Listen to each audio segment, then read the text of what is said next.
It says bewitched, but like a sandwich.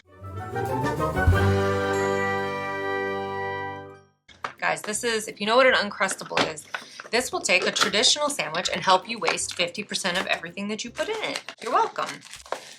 What do you call a cow with no legs? I have no, oh, that's so cute. So it has like all these little jokes. I guess you can stick this in their lunch. That's really cute, actually. You know what, that's so cute. I'm gonna open it on camera. Let's see, because if that's what this is, I'm impressed. Oh, that is too cute.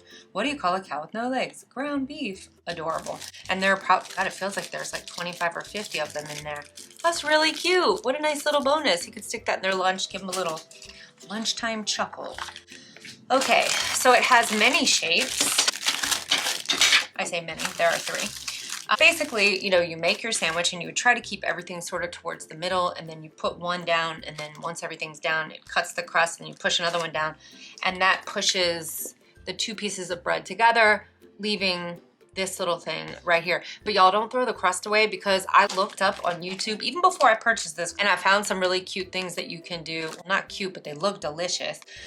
Things that you can do with the bread crust. So check that out. But this is really, really cool. So you can see, go like this.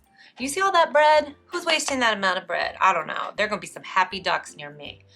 And then that's what it looks like when it's all done. And then your kids can take it to school and flex on their friends and be like, oh my goodness, your parents clearly don't love you because look at the crust on your sandwich.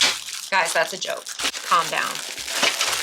All right, this is really cool. I think the kids are gonna be so happy with this. Plus, I want them to start making their own lunches. And I thought this would help. So I'll keep you posted.